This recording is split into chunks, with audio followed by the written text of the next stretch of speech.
या शासनाला एक गोष्ट निदर्शनास आणून द्यायची आहे की आपण या ठिकाणी सर्व कार्यालय सुरू केली, त्याचबरोबर एस टी महामंडळ सुद्धा या ठिकाणी सुरू केलं।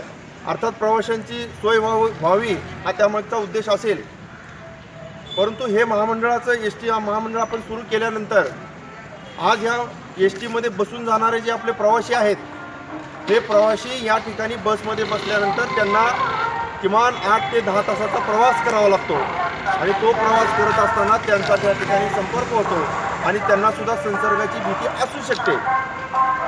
जर या बसमध्ये बसलेल्या प्रवाशांना 8-10 तास प्रवास करून आज तुळजापूर शहरामधून जाणाऱ्या बसेस जर आपण पाहिल्या तर मी आपल्याला या ठिकाणी सांगतो, या ठिकाणी शेगावला जाणारी बस आहे तिला 10 तास लागतात, धुळेला जाणारी बस आहे तिला 10 तास लागतात, नाशिकला जाणारी, मुंबईला जाणारी, ठाण्याला जाणारी बस यांना सुद्धा 10-10 तासाचा प्रवास करून या ठिकाणी जावं लागतं। पुणेला जाणारी गाडी आहे त्या गाडीला 6 ते 7 तास लागतात, इथून हैदराबादला जाणारी गाडी आहे तिला 6 ते 7 तास लागतात। एवढ्या तासांचा प्रवास करत असताना जर प्रवाशांना या ठिकाणी कोरोनाची लागण होत नाही असा आपला समज असेल तर मग आमच्या मंदिरामध्ये ज्या ठिकाणी भाविक फिरत असतात किंवा मंदिरमध्ये तर कुठे बसायचं गरज नसते, मंदिरमध्ये गेल्यानंतर आमचा भक्त हा लाईनने फिरत फिरत दर्शन करून बाहेर निघतो।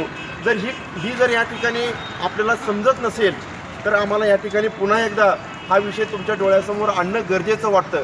आज जर फक्त तुळजापूर शहरातून 8 ते 10 बसेस 10-10 तासाचा प्रवास करून जात असतील तर अख्ख्या महाराष्ट्रामधून किती बसेस जात असतील हा देखील या ठिकाणी माझ्यासारख्या कार्यकर्त्यांना पडला प्रश्न आहे।